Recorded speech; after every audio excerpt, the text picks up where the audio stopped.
Okay, so makeup and must-reads, Mexican Gothic edition. Quick summary, and then after that you can go into watching the part where I do my makeup. That's kind of how this series is planned. So, Mexican Gothic elevates the Gothic genre to an insane degree.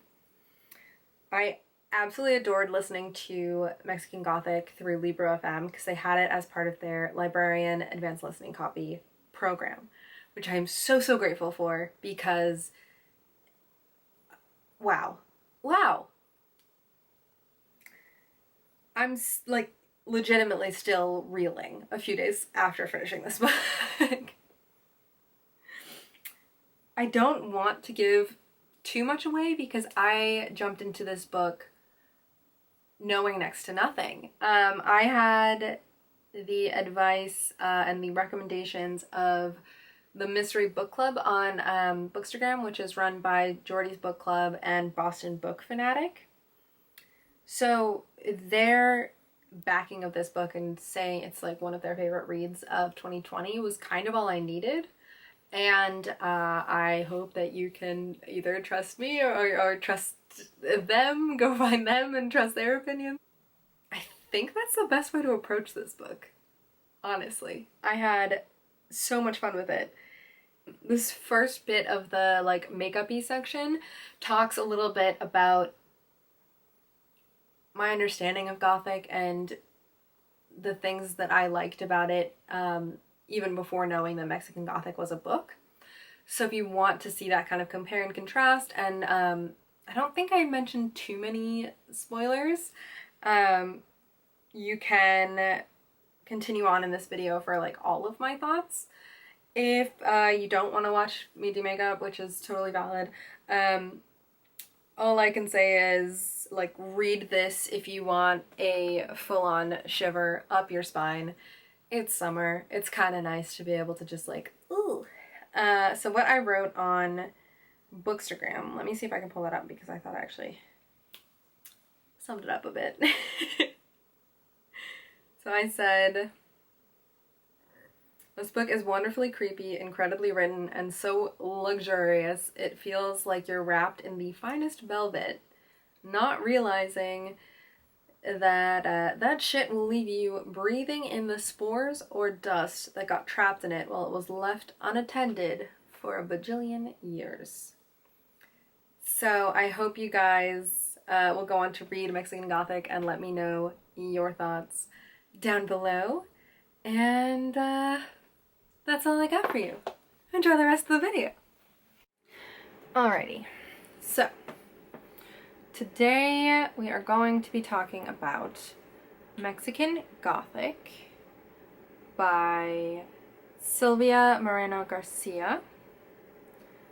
This is the cover and the audiobook that I listened to on Librarian, which I am so grateful that they had selected this as one of their Librarian ALC's advanced listening copies.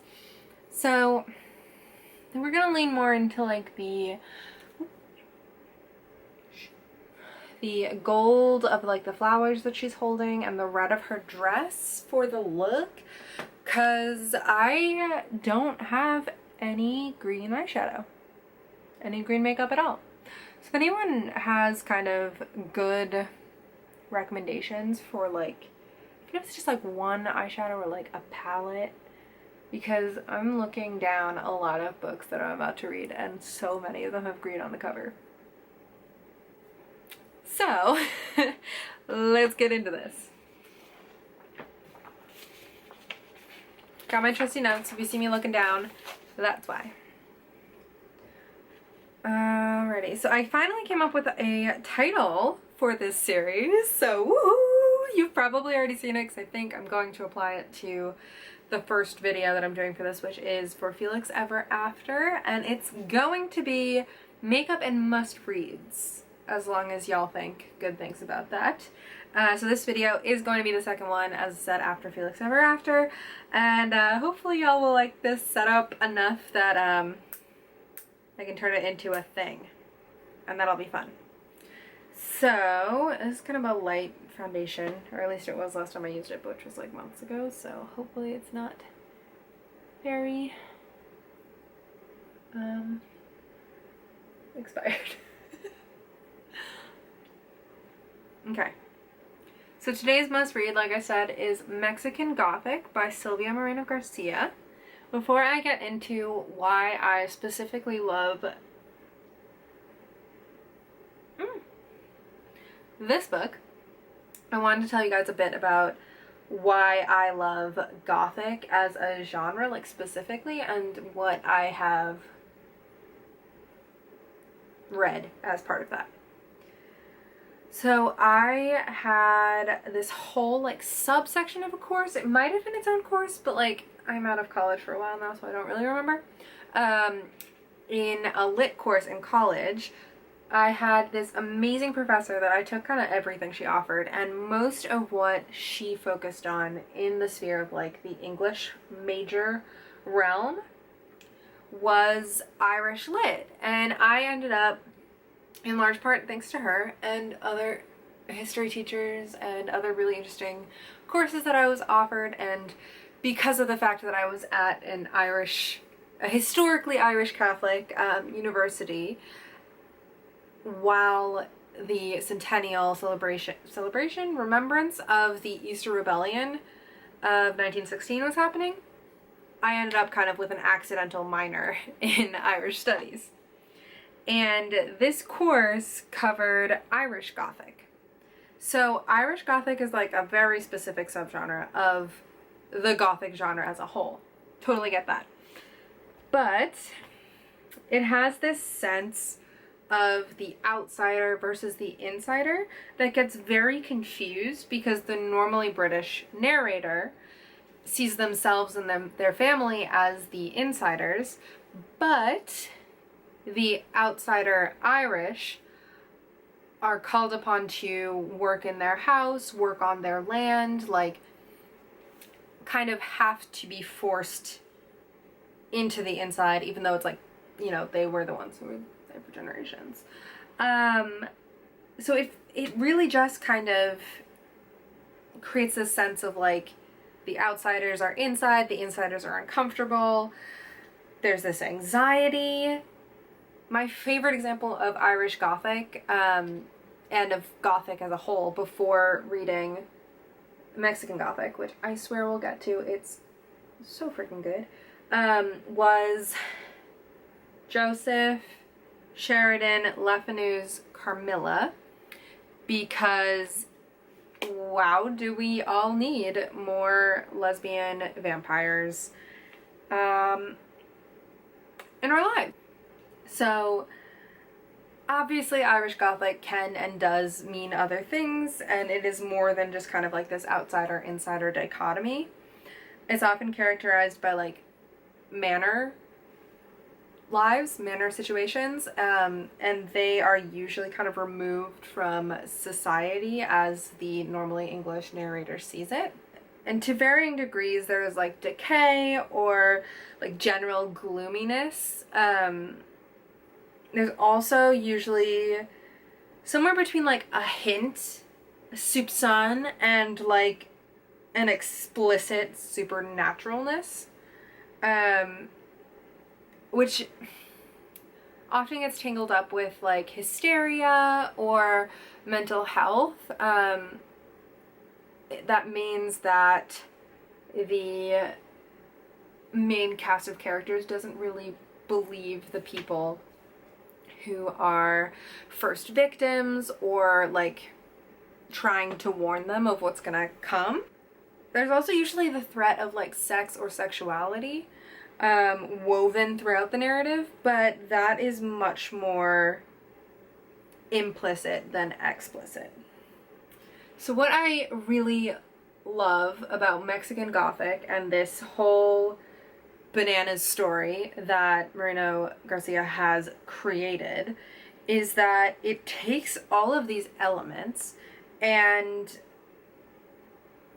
like all of these elements from the Gothic genre as it existed in the time of Leffenews and decided to crank them up to 11 and just fully elevate them for the modern reader.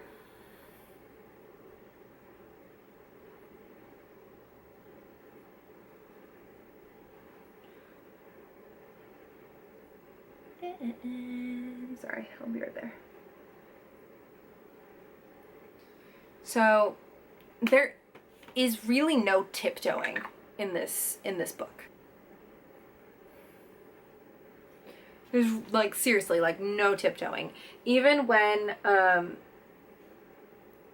we don't know what's going on at the beginning couple of chapters, and like it could be someone having a mental breakdown, it could be like a mysterious illness, it could be that the house is legitimately haunted.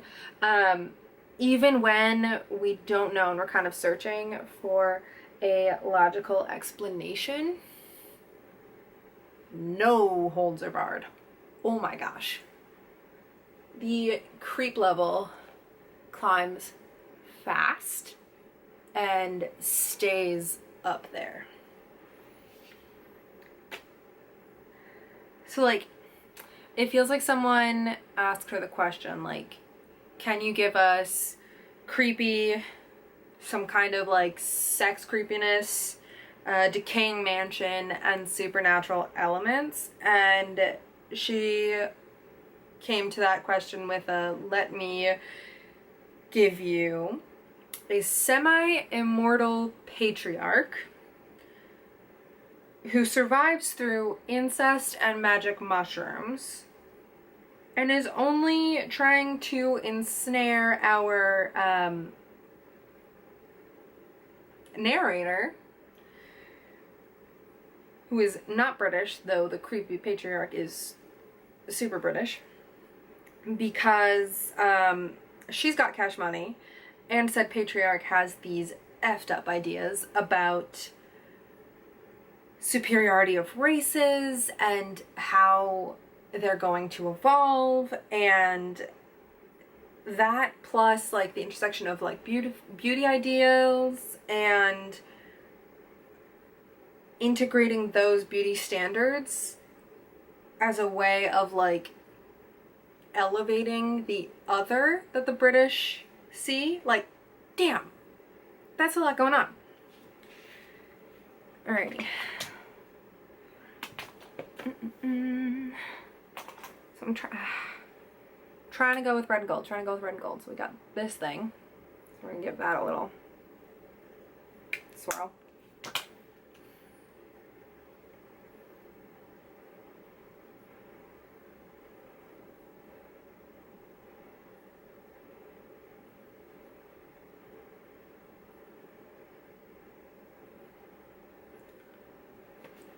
And I'm obviously coming at this from kind of a specific subgenre, and I'm trying to remember that as I'm coming up with this. It feels like I'm writing a thesis statement for an English paper. But this book feels crazy original to me, even as it elevates and kind of changes an established genre. So I genuinely hope that there is a huge subgenre of non-Euro, non-white centric Gothic. But before Mexican Gothic, every version of this kind of story featured a colonizer as like the main character, the main perspective, and they felt all kinds of like threatened by the people in the community around them because A, they look different than this translucent person, and B, those people had lost a bunch of land and property and belongings and dignity as a result of their colonization. You know? So please give me recs outside of my admittedly very narrow understanding of Gothic as it relates to Ireland, which, you know, even the outsiders kind of looked and sounded-ish and acted-ish like the colonizers. So I would really, really like recommendations outside of this narrow sphere, and obviously I'm going to go looking for some on my own as well because I enjoyed this one so much. I think we're going to start in with some gold now. Let's see. Do a little bit of this as a base / transition shade.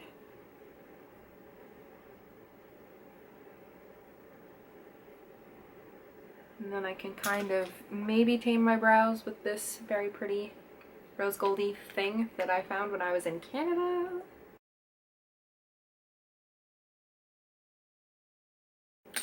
Alrighty, so Noemi Taboada is our main character. She is both a huge flirt and an academic, and I love her to the moon and back. Oh my god. She heads to High Place, which is a named house mansion thing situated on a hill somewhere, and with an accompanying silver mine, and it's owned by her cousin's semi-new husband, who is British, and their mine is failing a lot. And she heads there, because her dad says if she does what he wants, she'll be able to attend the graduate program that she likes. So, like I said, a scholar. And B, this letter from her cousin is super out of character, in the ways that, like, her dad thinks that the cousin might need some kind of hospitalization, and that Noemi over time starts to think that, like, maybe her cousin is right and that the house is actually haunted, which, you know, is a bit of a stretch for someone who is an academic. And she's an academic in ways that, like, she knows about dyes, she knows about chemistry, she knows about anthropology. Like, it's a very interesting lens to see this banana story through. So this silver mine that I mentioned, right? So it is not currently working because all of the people who mined it, both the imported Englishmen and the local Mexican miners, were, like, completely wiped out. They were eliminated by a mysterious illness.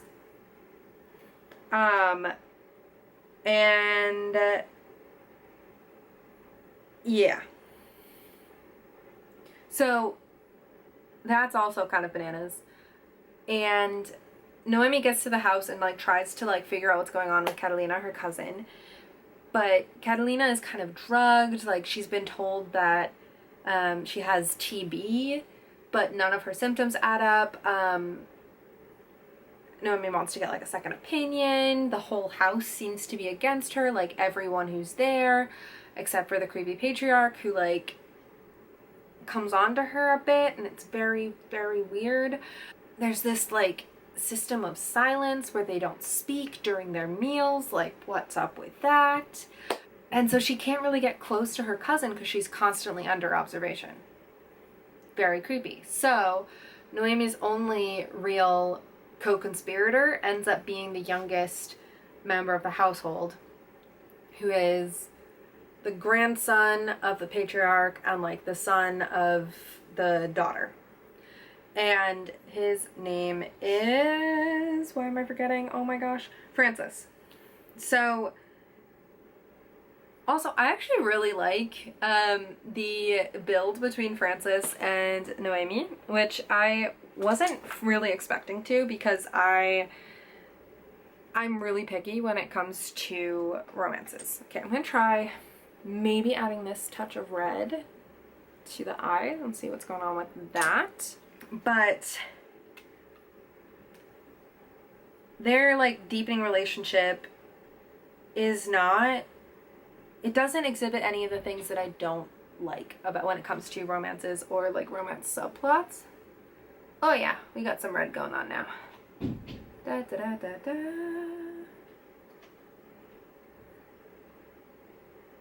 So I think I really like this the most because it's more like he's not like other boys than that, like, she's not like other girls. So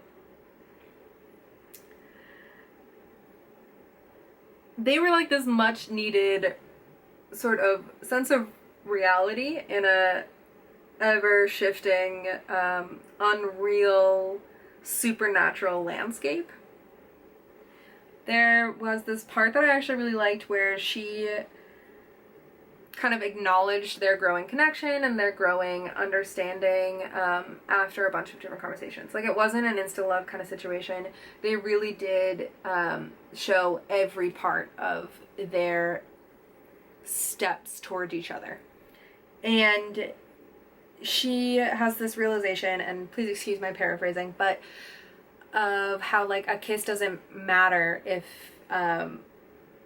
it doesn't matter, but it can really mean something when, like, the person that you're kissing does. And I was just like, my heart. Like, she doesn't even find him that attractive when they first meet because he doesn't remind her of the socialite people that she knows, like the different men that she has, like, in her circles who remind her of movie stars. So poor guy is up against a lot of competition. But that sense of, like, attraction growing over time, and, like, that the personality is just as important as the looks and, like, first impressions, made me really happy. Okay. His cousin, on the other hand, so Francis's cousin, Virgil, married to Noemi's cousin, Catalina. Holy shit. Virgil is literally the villain of Noemi's nightmares and my own for any kind of sake. He's terrifying, and he kind of tries to gaslight everybody and also to assault and or almost rape Noemi on, like, a couple of occasions. Not great. Not great. Okay.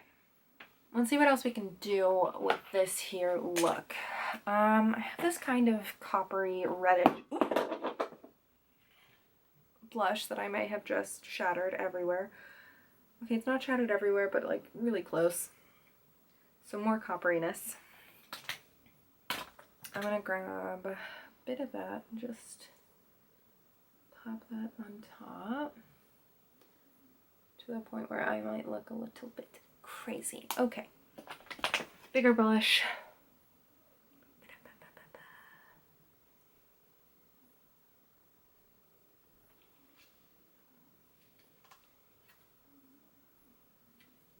I think it looks less crazy, but, like, very shiny in real life. I don't really know how this is gonna come out on camera, but whatever.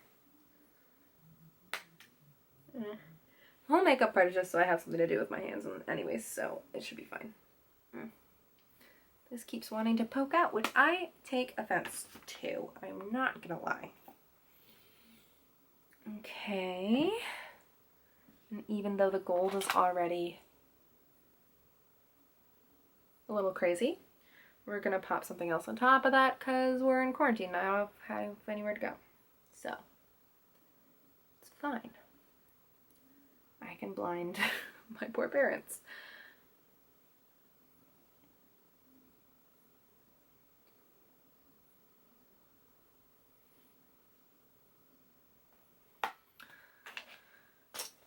Alright, so I think that's kind of the end of what I had, like, written down for this part of the whole review before getting to the full-faced overview and thing.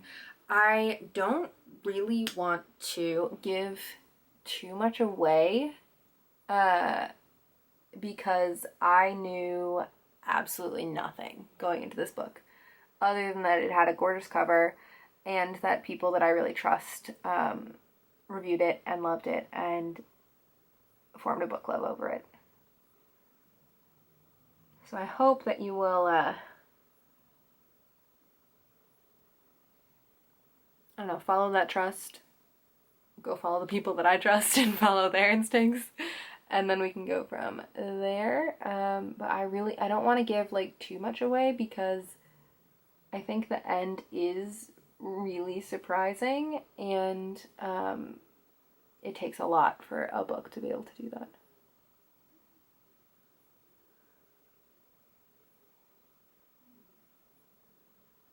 Alrighty, so when it comes to reddish lipsticks, I have a lot of choices. A lot of choices. So let's see what we want to make do with out of all of these guys. I think I want to go in first with this guy, and then maybe darken a little bit in the same way that there's multiple tones of red and multiple finishes to her dress. So let's go from there. Yeah, I'm mainly going with the gold and the reds, like I said. If you have any suggestions for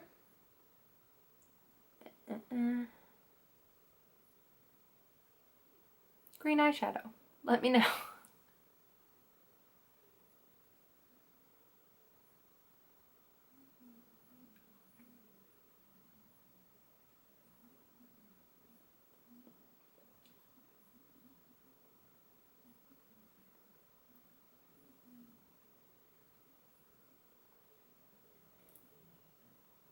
Alrighty, so there's the first red. And then I think I'm gonna take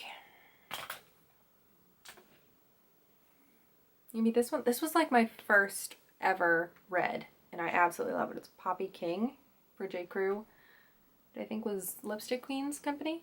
So if I put this in the middle, that might give us kind of a ombre effect.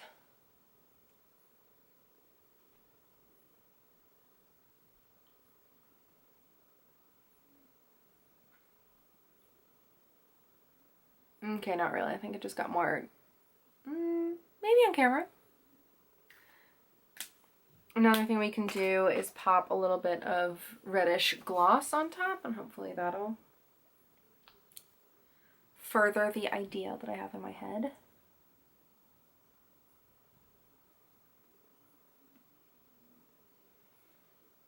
Let my lips be shiny in order to compete with the amount of highlighter I have on. Alright, so this is kind of the final look for Mexican Gothic, which I absolutely loved and thoroughly recommend that you check out.